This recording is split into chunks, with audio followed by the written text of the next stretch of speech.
Hey everybody, it's a Mad Master here doing a video, and today's video is about the whole ruckus with Elon Musk taking over Twitter, and it actually happened.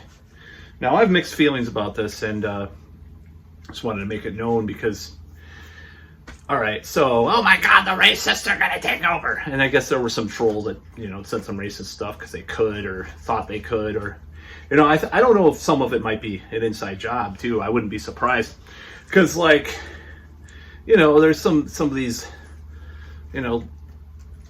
liberal, I'll use in quotation marks, outlets who feel threatened by Elon Musk. Now, I'm not a big Elon Musk fan, I'll just be honest.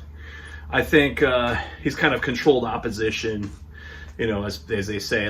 I mean, maybe not literally, but in the grand scheme of things, you can probably say that he's controlled opposition.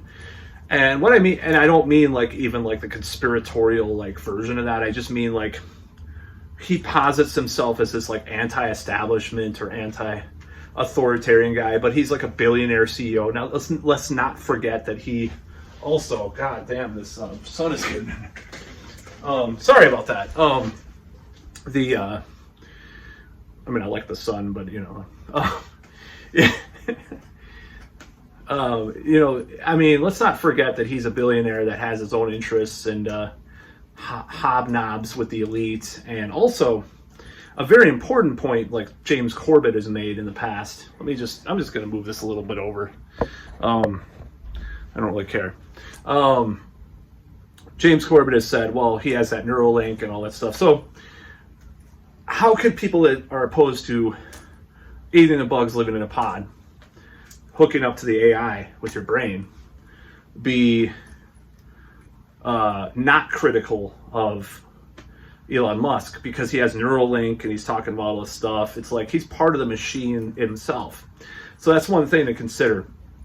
Now, I think, if you start talking about unions, unionizing Tesla on the Twitter, I wouldn't be surprised if he intervened on that in some way or tried to do things. But now, that said, if he doesn't, then that's a good sign. But he's posited himself as this authoritarian, pro-freedom of speech person or figure in the media and otherwise. Now, I'm going to say this, that said, all my caveats about Elon Musk and what happened, if it pisses off these disgusting, deplorable blue checkmark, neoliberal, globalist, fascist shitheads that perpetuate or propagate things that threaten my own personal well-being, as anybody that's watched my channel the last 2 or 3 years, well, even longer than that, has said, then bravo on him. I hope it triggers as many people as possible. I hope they're just, I love it. I love the cope and seething masses of idiots that are, they love big government and big pharma and big tech and big corporate entities. I mean, obviously Elon Musk is one of them. That's the irony. But if it pisses them off, I think it's funny. I want to enjoy that. I want to grab some popcorn and just watch the cope and the tears of these people.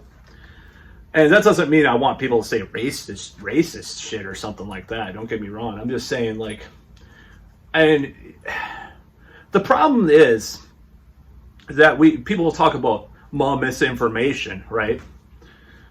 And there's people that have perpetuated disinformation and misinformation that they were never held accountable for it. And, I just saw this thing on Matt Orfelia's channel about Nicole Wallace and all these people, MSDNC people and CNN people. I mean, they lied us into a war that killed probably upwards of 1 million plus people in Iraq. They lied us into a war with the weapons of mass destruction thing, knowingly lied. Nobody was allowed to question for a while, but people started to question. Kind of sounds familiar. They started to say, be more open about it after a while. Kind of sounds familiar, doesn't it, for people that have followed any events of any stature in the last 10 fucking years, you know? So I think the fact that that's the case means, you know, nobody has a right to say what's misinformation or disinformation when it could change next Wednesday, what, you know, like Alex Berenson and people like that are banned from Twitter.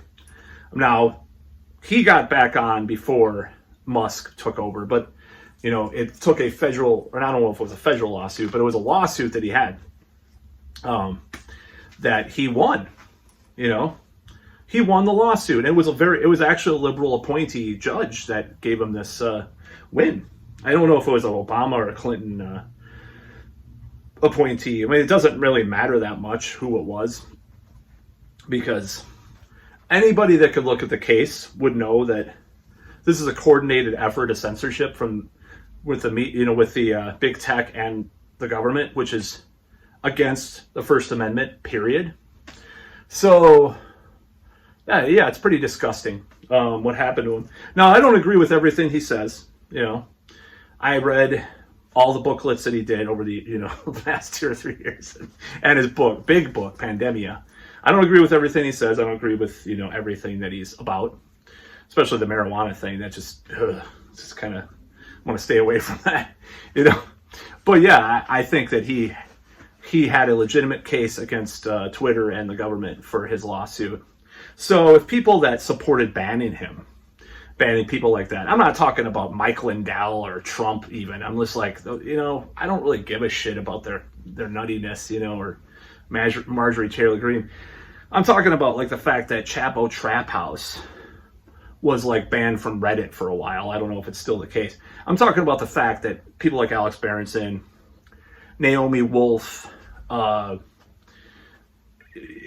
various people that actually are legitimate people. I think Jay Bashara, all these people have had different types of bans or suspensions from Twitter over the last couple of years, and it's really disgusting. It's really disgusting. I mean, legitimate Ivy League trained people. It doesn't mean they're right about anything they say. I'm not saying that. I'm just saying it's a very chilling effect. And Julian Assange. I mean, it's a prime person we could talk about with banning people from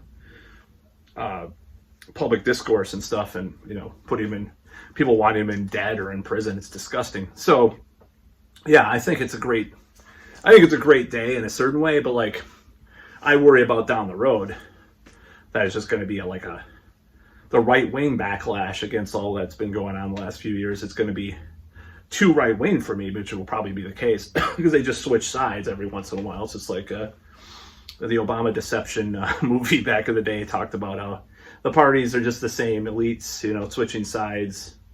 That's what's happening. But obviously, it's going to be funny to watch the self-destruction of some of these types of people. They're just complete idiots. I mean, and it's not like I'm going to say I wish they would change. I don't want them. I don't wish any harm to these people that are, like that. I think it is humorous for them. If someone like says something and they get owned by it later, it's funny. It doesn't mean I wish them harm, forever or something. I've been called some terrible things over the years and there's been some terrible things said about me. And if I self-owned myself, that's on me, that's not on anybody else. And people have the right to laugh at it. I don't think it should be. I think it's better to have discourse and better to have freedom of discourse, especially considering the powers that be have squashed freedom of speech over the past 20 years. Over the past 20 years, freedom of expression, freedom of speech. Over the past 40 years, if you want to go back to the 80s and the PMRC and all that. So if this gives people more ways to express without being, squashed by others in power, then I'm all for it. If it doesn't, then fuck it, But yeah, I don't think, I think the Elon Musk thing's hilarious. I think it's huge, or a humorous kind of thing, because I think it will be pretty humorous to see people just like self-destruct in their outrage, because it's really funny. Even if that's part of the outrage culture that we talk about, it's still funny. You know, it's not going to stop being funny because like people are owning themselves. It's going to be pretty funny. Just like that, what is it called? There's a thing on Twitter. It's like Defiant L's, I think it's called. And, you know, they have all these things like there's a tweet from 2018 and a tweet from 2022. The same person says something completely contradicts and is hypocritical about what they said, you know. So it's pretty funny. I'm excited to see what happens. I'm just gonna revel in the burning of this civilization that we're in. I'm gonna revel. I'm gonna be a nihilist and like laugh my ass off when things get fucked up, you know, because like it's because of people's hubris that this is happening. You know, that's what's happening. I have my own hubris. I'm a pretentious fucktard sometimes. I'm just being honest, you know. I'll just come out and say it. But that said, it doesn't mean that I can't revel in the destruction. It sounds like George Carlin would say something like that. I'm just saying, like, I think it's hilarious when people own themselves and just contradict and lie to themselves a lot of the time, like they've been doing over the years. And it's humorous. No nuance. Just you know, they don't add nuance to the conversation. I want to add nuance. I want to add discussion, open discussion and debate. But if this civilization is on its way out, like a lot of people are saying, at least this, you know, Western hegemony over the world is on its last throes. It's like the last days of the Roman Empire, whatever. If that's happening, then I'm going to enjoy laughing at the funnier parts of it. And there's nothing wrong with that, I don't think, you know, because it's just a cycle of history. The four is turning, blah, blah, blah, you know, whatever, you know. Decline of the West. Who gives a shit, you know? I don't believe in these power structures to begin with in a lot of ways. No, I enjoy the fruits of their stability to some extent. So I'm not going to say I want it all destroyed right away, blah, blah, blah. I'm not saying that. But just when these things happen, these hilarious political battles happen, like the Twitter thing, I'm just laughing. You know? So, I mean, if they're going to straw man these people that are saying these racist things and say, see, this is what was going to happen. Elon Musk took over. He's such a problematic bad man. But I love Bill Gates. But I love Klaus Schwab. But I love all the other CEOs, billionaire CEOs that are destroying our planet and destroying our society. I love them. But Elon Musk is bad. He's the special one we're going to focus all our attention to because we're stupid, fucking global. We support the current thing. Support the current thing. That's about all.